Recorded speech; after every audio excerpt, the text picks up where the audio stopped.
Here we go. So, over the next 2 days, we are going to spend some time talking primarily about the structure and function of the judicial branch.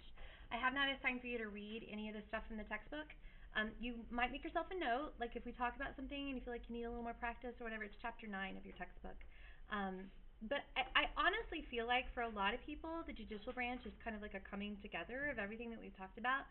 Plus, judicial branch is such a part of our pop culture. If you watch TV at all, you have picked up on so many things about the judicial branch. Now, they're not always right, but like a lot of the terms and the ideas are probably not going to seem as foreign as maybe they did with Congress. And so hopefully we'll just be able to put them into context. So, 3 big things that we're going to focus on. We're going to want to understand the structure and function.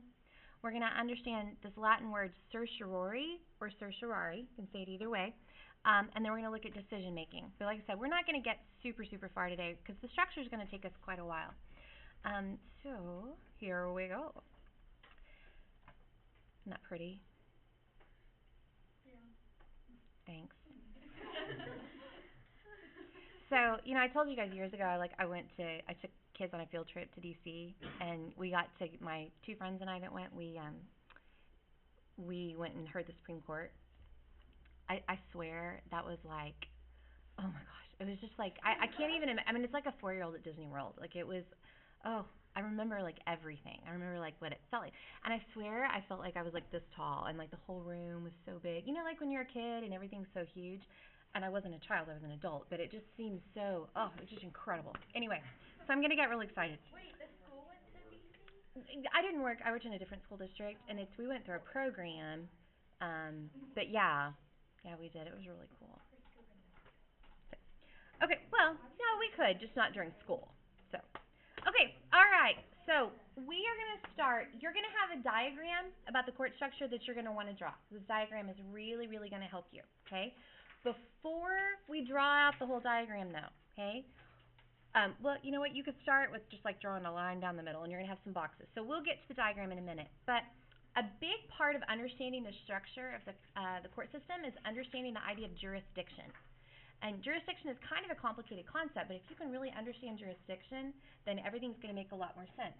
So I'm going to show you guys this really interesting little video clip that's going to illustrate the concept of jurisdiction. Wait, do we draw it in the box or in the back? I do it in the box. Can we do it in the box? You can do it wherever your heart desires. Come on. Why? Respond. This is not responding. Okay, here we go. This is a map of Yellowstone National Park. For the most part, the park is in Wyoming, but it extends a bit into Montana and Idaho. This little 50 square mile section in Idaho is what concerns us. It's called the Zone of Death because of a loophole that exists in the Constitution of the United States. If someone were to exploit that loophole, they might be able to get away with murder. Yellowstone was established in 1872 before Wyoming, Idaho, and Montana joined the Union. It's federal land and always has been. But federal land across the U.S. is split up and divided into its corresponding state district courts, except for Yellowstone. And this is where the loophole begins. Law professor Brian C. Colt points out in his 2005 paper, The Perfect Crime, that Yellowstone National Park was assigned fully to Wyoming's district court, even though small portions fall into Montana and Idaho. So, unlike every other district, the District of Wyoming includes land in other states. So, Colt asks the question, what happens if you are caught for a crime you committed in that 50 square mile Idaho region of the park? The first thing law enforcement would do is bring you to Cheyenne, the hub of the District Court of Wyoming, because the crime technically happened within Wyoming's jurisdiction. But Article 3, Section 2 of the United States Constitution says that the trial should happen in the state where you committed the crime. If you're a savvy murderer, you'll invoke your right to a trial in Idaho. So they bring you back to Idaho, no big deal. In the Sixth Amendment, they said that they would require local juries. And the language they used is that the jury has to be from the state and district where the crime was committed. This is called the vicinage clause. That leaves you with this sort of Venn diagram. You have the right to demand a jury from that middle area, where the state in which you committed the crime, that's Idaho, overlaps with the judicial jurisdiction where you committed the crime, the Wyoming district that has jurisdiction over Yellowstone National Park. And here's the problem. Nobody lives there. There's no way for them to give you a trial, and so I argue they should have to let you go. This could also happen in the Montana portion of the park, except a few dozen people do live there, so a jury could theoretically be called. CALT has proposed numerous solutions to Congress to fix the loophole, but they have yet to act. All they have to do is redraw the district lines so that the District of Wyoming is Wyoming, the District of Idaho is Idaho, and the District of Montana is Montana.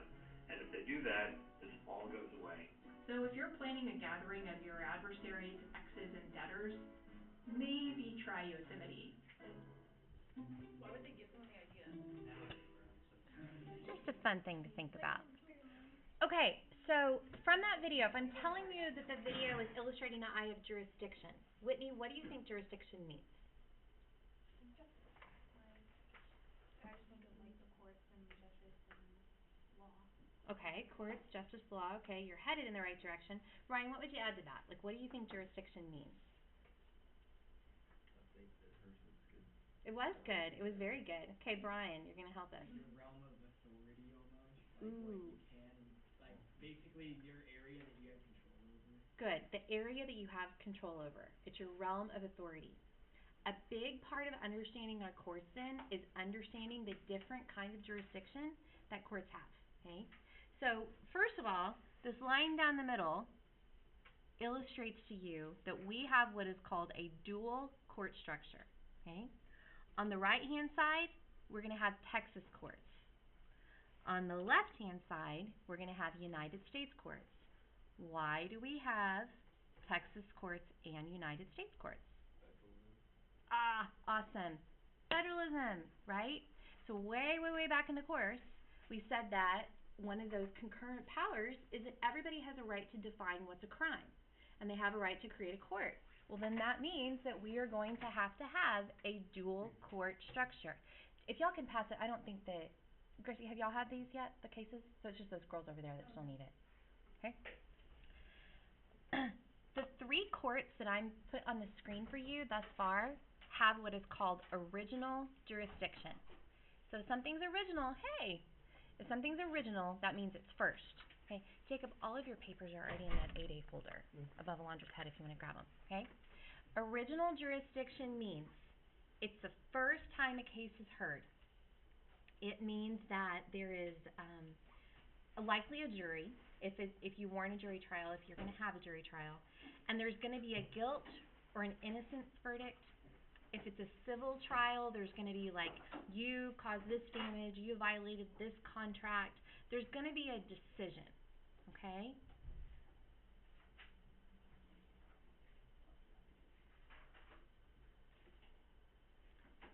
What kind of jurisdiction do we call that? The first time a case is heard? Original jurisdiction, okay? So where your case will be heard then just depends on who's defined it as a crime. And we're going to kind of work through that in a little bit, but we know that some crimes are crimes against the city of Frisco, some crimes are crimes against the state of Texas, some are crimes against the United States government. So it's just, if it was under their authority, then they're the ones that can accuse you and say, ooh, that was a bad thing, okay? The Supreme Court. The Supreme Court has a tiny little bit of original jurisdiction, okay? The primary kind of original jurisdiction they have is if a state sues a state. That's it. Okay, so for example, Texas and Oklahoma, they have sued one another before over the border, because I know the Red River is not always like that amazing, but you know, like being in the Southwest, like everybody needs their water or they need their minerals. So they've sued each other, so the Supreme Court has actually defined the border between Oklahoma and Texas. And the reason there's nobody's impartial, right? So if a state's going to sue a state, it has to go to the Supreme Court. And you have only one option for that decision. Cases that involve an ambassador, like if the ambassador from Botswana were to be here and be accused of a crime, then the Constitution says that would go to the Supreme Court. I can't find a single example of that actually happening. So I don't know what would happen with that. I'm not saying that that's not the case. I just don't know any. So primarily, the original jurisdiction of the Supreme Court is that states don't sue each other constantly. It happens, it's a real thing, but that's not the bulk of what the Supreme Court does. It's a very small part, okay? Okay, so the arrows indicate something called appellate jurisdiction. So we have several different appellate courts. We have a state court of appeals and we have a U.S. Circuit Court. Then in Texas, we have 2 high appellate courts. The reason we do that in Texas is because we're just big. We have a lot of stuff going through our system. So Texas Supreme Court handles civil law. If you have disputes between people, bless you. Texas Court of Criminal Appeals handles criminal law. So those things that under the law, the government has said you're not allowed to do that. So like I said, over here on the left is all the federal. Over here on the right is all the state.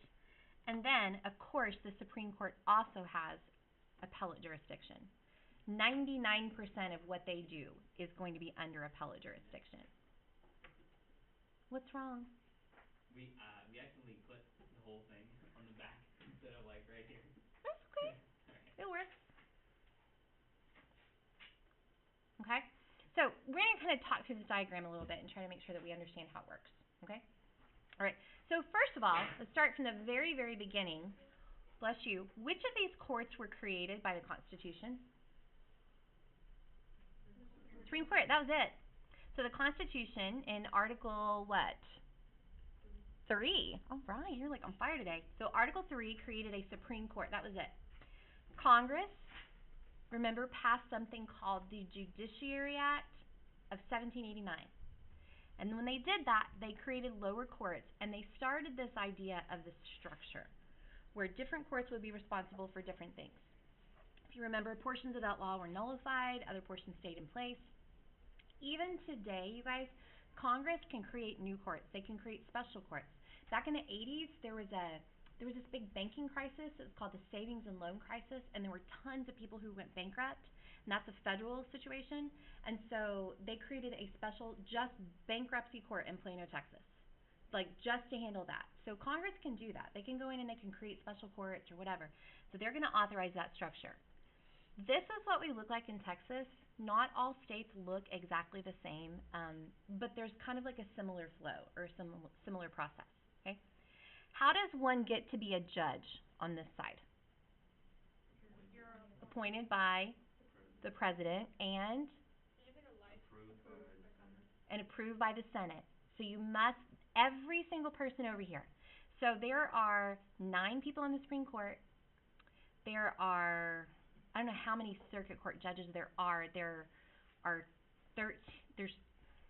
12 circuits, and then U.S. district courts. Like if you drive down Preston Road into Plano, and you know like where like Payway and all of those restaurants are, if you go just right over and you look over on the east side, you'll see a courthouse building. It says U.S. Federal Court.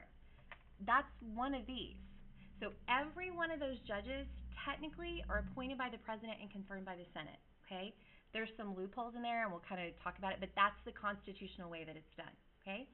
Over here, how did these people get their job? Lexi, you should know.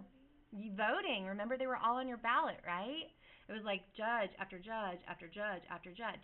Not all states do it that way. But in Texas, we vote for every judge except for city. They serve a defined term. None of them are limited. They can run again and again and again. I want you to keep that in the back of your head, because voting for judges versus appointed judges, that can definitely impact the kind of judges that they are or the kind of decisions that they make. Okay? All right, so let's work through this process a little bit. See who's feeling a little off today. I think that it might be Gina. You know, Gina has